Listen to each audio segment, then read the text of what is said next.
नमस्कार दोस्तों, आइए सुनते हैं फणीश्वर नाथ रेणु के द्वारा लिखी कहानी लफड़ा। उस बार यूनिट के प्रोडक्शन मैनेजर ने मेरे ठहरने की व्यवस्था द डायना गेस्ट हाउस में की थी। इसके पहले मुझे खार स्टेशन के पास होटल सदाबहार में टिकाया जाता था, इसीलिए नई जगह के बारे में तरह तरह के सवाल मुंह से अनायास निकलते गए और ऑफिस बॉय गर्दन हिला सभी सवालों के जवाब में हाँ जी कहता चला गया। बोला, साहब डायना गेस्ट हाउस में भी इंडस्ट्री का लोग सब रहता है, एक गोवानीज लेडी का है। Goanese lady? याद आई, होटल सदाबहार में रहते समय इस गेस्ट हाउस के किस्से सुना करता था। जब जब हमारे होटल सदाबहार में कोई लफड़ा होता, उस दिन कोई न कोई व्यक्ति डायना की कोई नई कहानी सुनाता। होटल सदाबहार में भी इंडस्ट्री अर्थात फिल्म इंडस्ट्री के लोग रहते हैं। इसके प्रोपराइटर बूढ़े सरदार जी और उनके लड़के हर नए व्यक्ति को हर कमरे की विशेषता बतलाते समय फिल्मी दुनिया की किसी बड़ी हस्ती का नाम लेते हैं। म्यूजिक डायरेक्टर रविंद्र मजूमदार का नाम सुना है? जब पहली बार मुंबई आया था तो इसी कमरे में 1.5 साल तक था, और सुमंत कुमार जब आया था।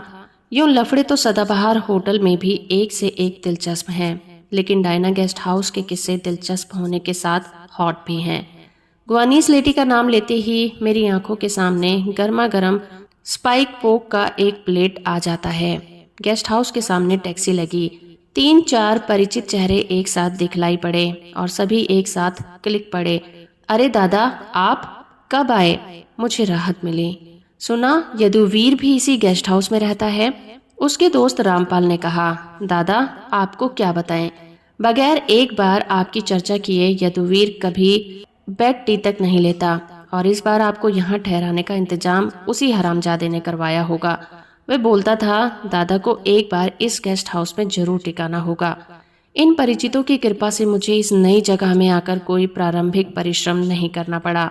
सचमुच गेस्ट की तरह बैठा रहा।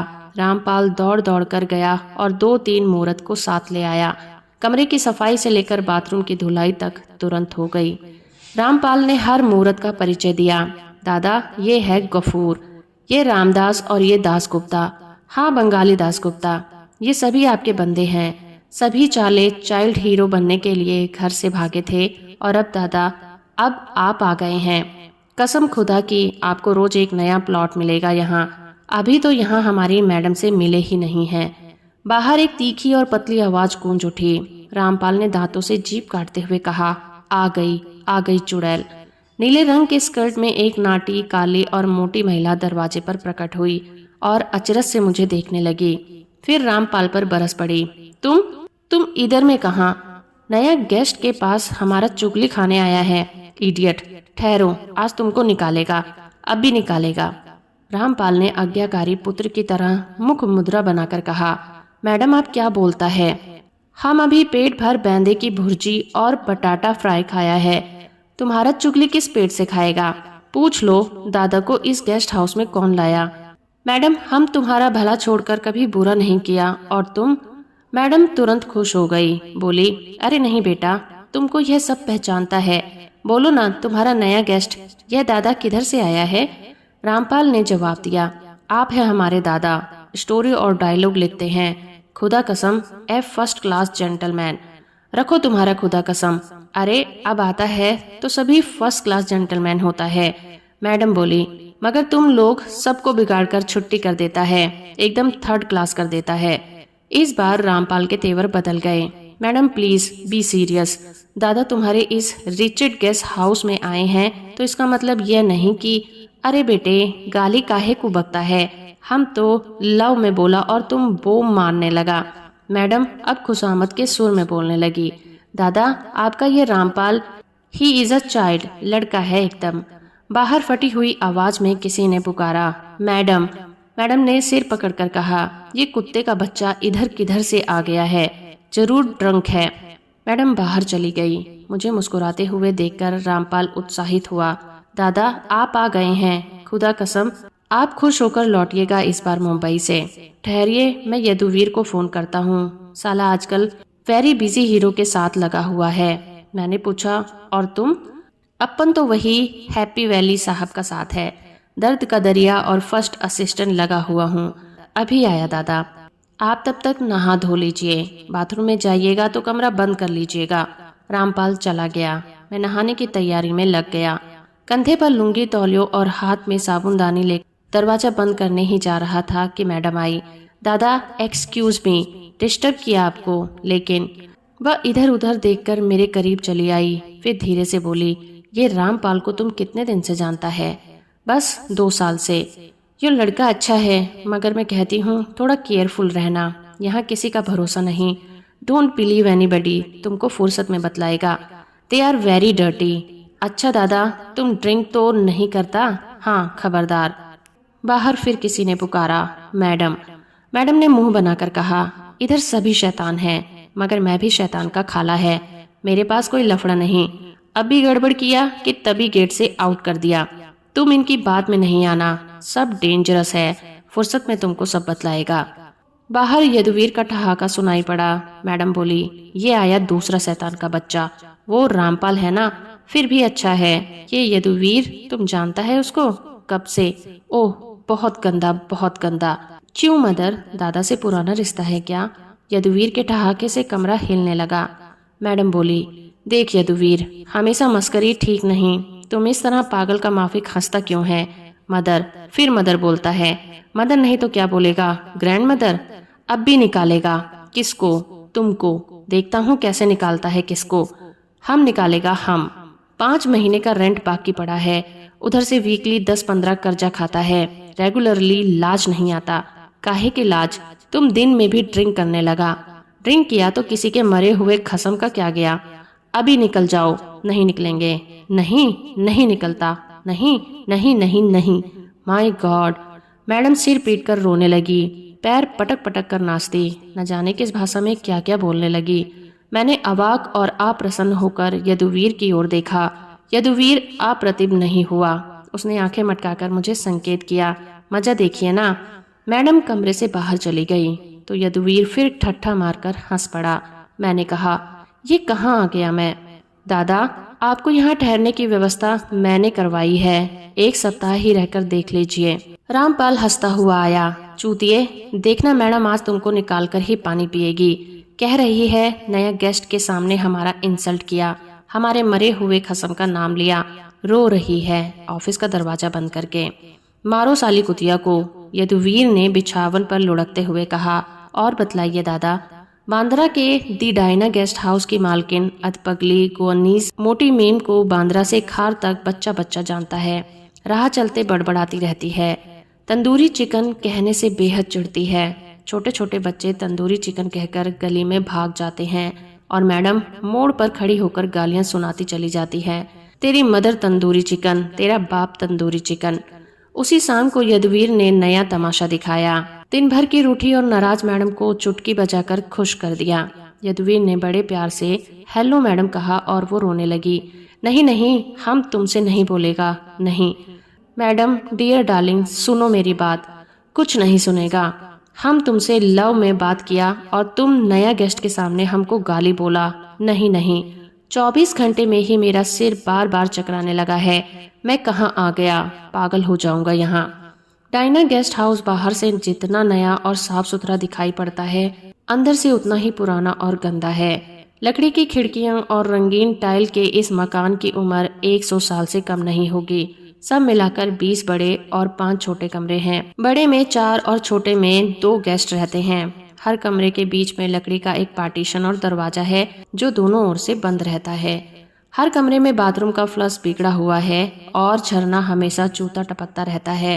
तिलचट्टों की टोलियां दिन रात टहलती रहती हैं। दीवारों में पलस्तर छूते ही झरझराकर छड़ने लगता है। पलंग पर खटमलों का और कमरों में मच्छरों का राज है। किचन तो हेल ही है।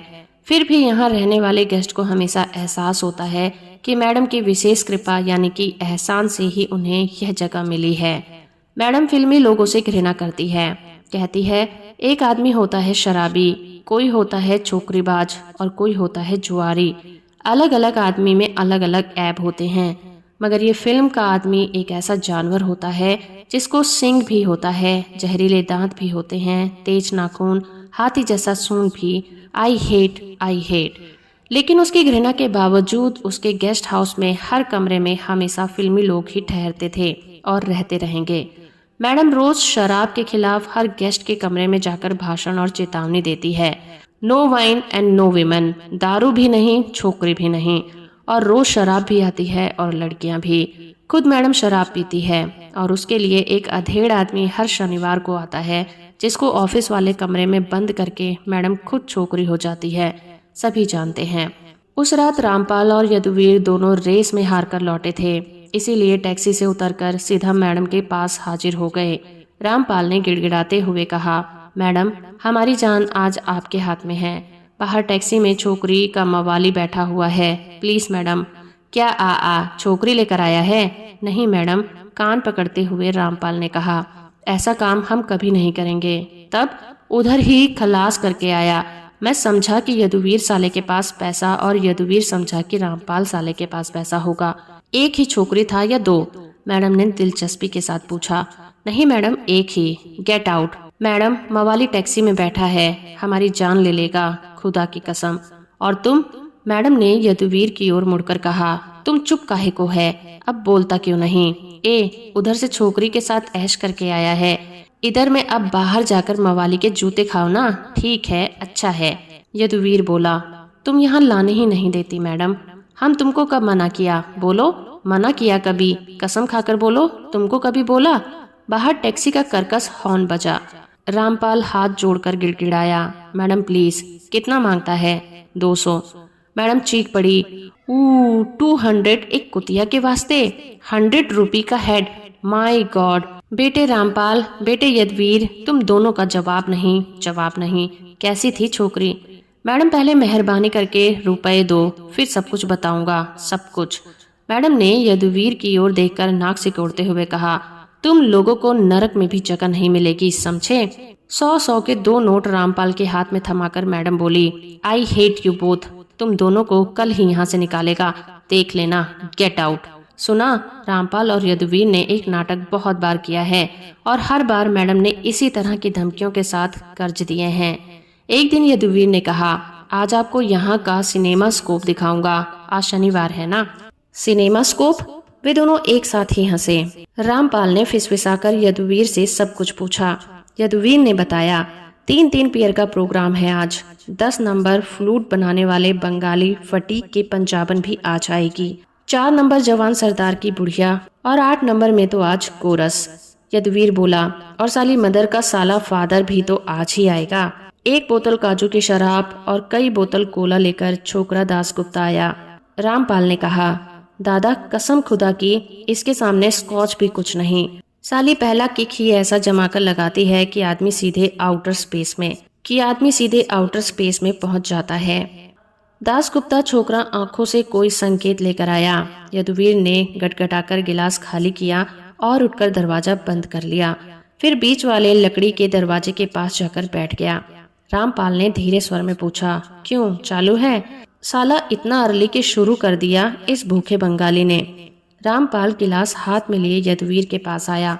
यदुवीर को ठेलकर खुद छेद से आंखें सटाकर देखने लगा। फिर दोनों ने इशारे से मुझे बुलाया। मैंने सिर हिलाकर कहा, नहीं। दोनों ने ऐसी मुद्रा बनाई जिसका मतलब था, एक बार आकर देखिए तो, ऐसा शो फिर कभी देखने को नहीं मिलेगा। अचानक कमरे का दरवाजा कचमचाकर खुला। कमरे में मैडम दाखिल हुई। दोनों पार्टीशन वाले दरवाजे के पास उठ खड़े हुए। मैडम ने पहले अचरज से हमें बारी बारी से देखा, फिर बगैर कुछ बोले पार्टीशन वाले दरवाजे के पास घुटने के बल बैठ गई और छेद से देखने लगी। अचानक वो छिटककर फर्श पर लुढ़क गई। ऐसा लगा बिजली मार गई।